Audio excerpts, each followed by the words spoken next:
Mark and Susan Parker thought they knew their daughter better than anyone, until a single discovery in her bedroom revealed she wasn't the quiet, perfect young woman they believed in, but a calculating predator responsible for one of the most chilling killing sprees their town had ever seen. Emma had always been the quiet one in her family, the kind of daughter who blended into the background, yet somehow still shone. Mark and Susan often told friends how lucky they were. While other parents struggled with rebellious teens, they had a young woman who was polite, disciplined, and mature beyond her years. She kept her room clean, never missed curfew, and excelled in school.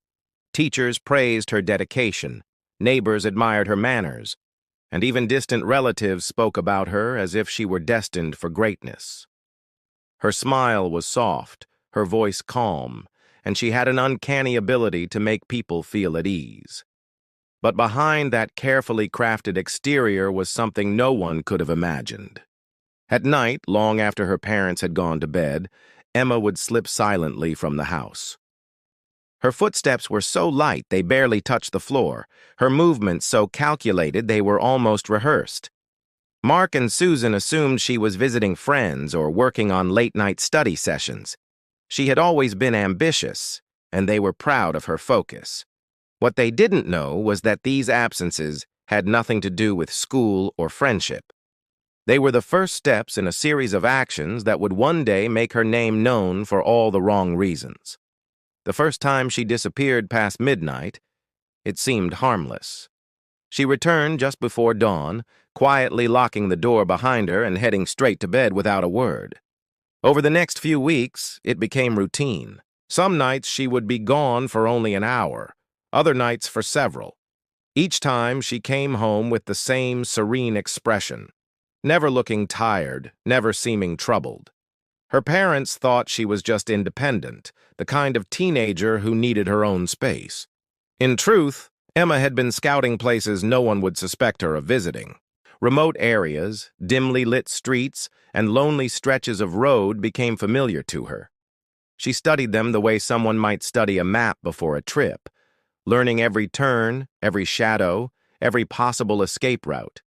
There was a cold precision in the way she moved through the night, always careful, always alert. It was a side of her that no one had seen, hidden beneath layers of normalcy and charm. At home, she played her role perfectly. She helped her mother with dinner, laughed politely at her father's jokes, and did her homework without being asked. To anyone looking in from the outside, the Parker family was nothing but ordinary. But Emma's double life was taking shape, and each night out in the dark brought her one step closer to something irreversible. There were no signs for her parents to catch. No strange phone calls, no unexplained injuries, no sudden changes in mood. She was too careful for that. The mask she wore was flawless, and it would stay in place until the moment the truth was forced into the light. The first whispers of unease began with a series of unsettling news reports. Mark and Susan would sit together in the living room after dinner, the television humming with stories of tragedy. It started with one case, a man found dead in his car on a deserted road outside the city. The police had no leads, no witnesses, and no apparent motive. Weeks later, there was another, this time a young woman discovered in an alley, her belongings untouched. Each case seemed unconnected, random, and impossible to solve. But the reports kept coming, and with each one, the details grew more disturbing. The crimes seemed to follow a strange rhythm. Every few weeks, a new victim would appear in the headlines. There were no signs of struggle at most of the scenes, no forensic clues left behind. Detectives spoke of a killer who was meticulous and disciplined, someone who understood how to erase every trace. The media gave the unknown perpetrator a nickname, the Phantom. People were frightened, locking doors earlier, avoiding deserted streets, and warning their children to stay close to home. The tension in the community was heavy, but in the Parker household, life carried on as if nothing had changed. Emma paid close attention to the coverage, but not in the way her parents did. While Mark and Susan reacted with shock and sympathy, Emma's eyes lingered on the screen with quiet intensity. She noticed the places the camera didn't focus on, the brief flashes of police tape fluttering in the wind, the faint outline of an officer making notes in the background. She studied every detail, almost as if she were checking their accuracy. Her parents assumed she was just curious, the way many people were during a high-profile case. Her nightly absences continued without interruption. Sometimes she would return with faint traces of mud on her shoes or a small scrape on her wrist. When asked, she had simple explanations, helping with a school project outdoors, tripping while running to catch a bus. Her answers were so believable, so calmly delivered, that neither Mark nor Susan thought to question them further. To them, Emma was incapable of deceit. The geography of the crimes began to catch Mark's attention in a casual way. On more than one occasion, he noticed that the crime scenes mentioned on the news were near places Emma had visited recently for volunteer work or research. He dismissed the thought immediately, feeling almost guilty for even letting it pass through his mind. Still, the coincidences were piling up, even if he didn't yet realize it. As weeks turned into months, the killings spread beyond the city limits, touching rural towns and quiet suburbs. The killer's reach was growing, and the police admitted they were no closer to finding the person responsible. In the Parker home, the fear outside never seemed to seep in. Emma remained the perfect daughter, her smile as warm as ever, her voice as steady as it had always been. What no one could see was that she was carefully building something far darker than anyone could imagine, one calculated step at a time. It happened on a quiet evening in early autumn, when the air outside carried the faint smell of burning leaves. Mark was packing for a short business trip and couldn't find the travel bag he normally used. He decided to check the storage shelf in Emma's closet, remembering she had borrowed the bag months ago for a school competition. He pushed aside a stack of neatly folded sweaters and spotted it on the top shelf, dusty but still in good condition.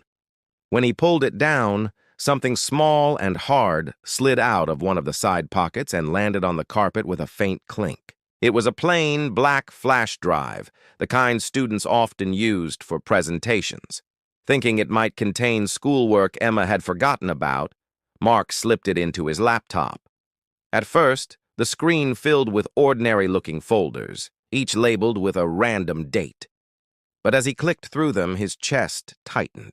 The images were sharp, high-resolution photographs of crime scenes, places he recognized from news broadcasts. Some of the victims were shown as they had been found, but others appeared alive, captured from strange, almost predatory angles, as if the photographer had been standing nearby, watching in silence. Every file was organized with unsettling precision. Beneath each image was a text document with details about the victim, their name, age, habits, daily routine, even the exact time they usually left their home. There were notes about locations, escape routes, and methods, all written in Emma's tidy, unmistakable handwriting. Mark scrolled through the pages, his mind struggling to process what he was seeing.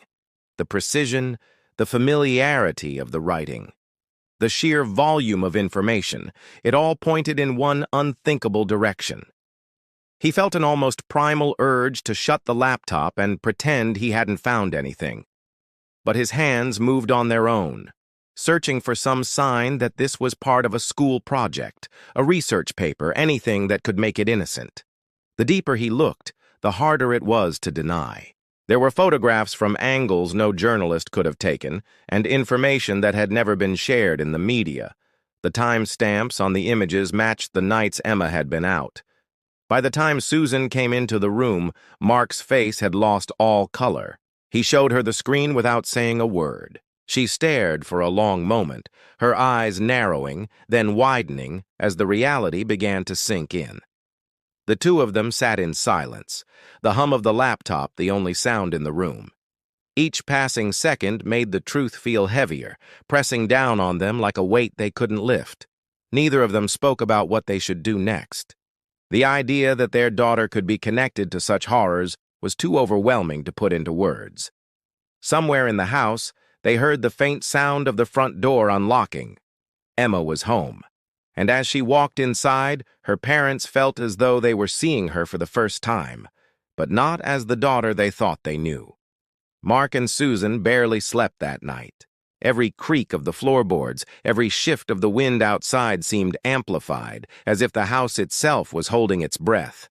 They couldn't stop replaying the images from the flash drive in their minds, the victims' faces, the cold precision of the notes, the undeniable familiarity of their daughter's handwriting. Their bedroom felt smaller than usual, the walls closing in with the weight of a truth they didn't want to accept. The next morning, they tried to act normal. Susan made breakfast, her hands trembling as she buttered toast, while Mark buried himself in the newspaper without reading a single word.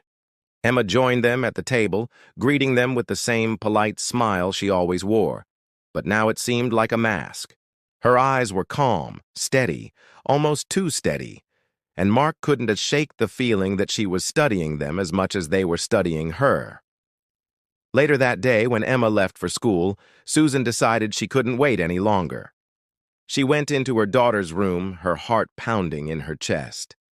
She searched through the dresser, the desk drawers, the closet, finding nothing unusual until she noticed a small, locked metal box shoved far under the bed. It was heavy when she pulled it out, the metal cold against her palms.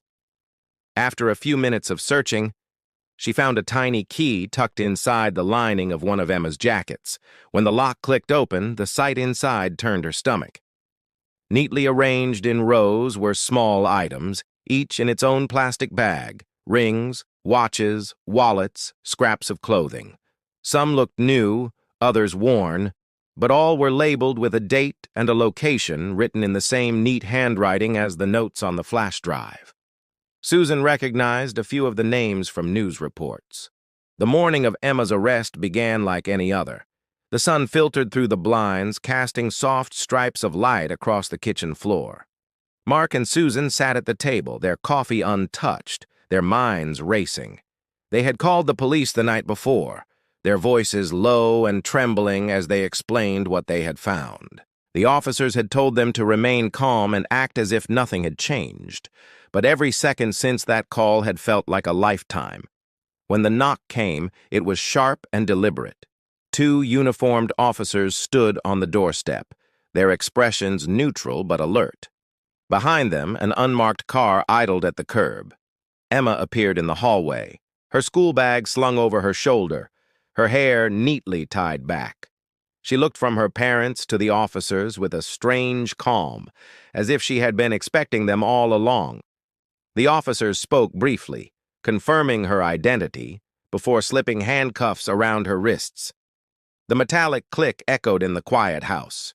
The neighbors began to gather as Emma was led outside. Curtains twitched, whispers spread, and camera phones appeared. The girl they had known as polite, helpful, and shy was suddenly at the center of a scene that belonged on the evening news. Mark stood frozen in the doorway, watching as his daughter stepped into the back of the police car without protest. There was no pleading, no confusion, only that same steady, unreadable expression. At the station, the evidence was overwhelming. The flash drive, the metal box, the photographs, the notes, every piece fit together into a pattern of deliberate, calculated violence. Detectives revealed that Emma was connected to at least 11 murders across 3 counties, each carried out with chilling precision. She had studied her victims for weeks, sometimes months, learning their habits and routines before striking. There was no single motive, no history of abuse or trauma to explain it. When asked why, she simply said she wanted to see how far she could go without being caught. For Mark and Susan, the shock did not fade with the news coverage. Friends stopped calling, neighbors kept their distance, and the house felt unbearably empty. The sound of Emma's laughter in old home videos became almost unbearable to hear. Every corner of the house seemed to hold a memory that now felt tainted. Birthday candles blown out, school awards proudly displayed, family dinners shared. They replayed her childhood in their minds, searching for signs they might have missed, clues that could have warned them. But there was nothing. Emma's trial became a media spectacle. The courtroom was filled with reporters, victims' families, and curious onlookers. She sat at the defense table, composed and silent, her eyes fixed on something far beyond the walls around her. When the guilty verdict was read, she did not flinch. The sentence, life in prison without parole, was delivered without a trace of emotion crossing her face. Her parents left the courthouse that day knowing they would never see her outside of a prison again. But the hardest truth was not her absence. It was the knowledge that the person they had loved and raised was gone long before the first knock on their door.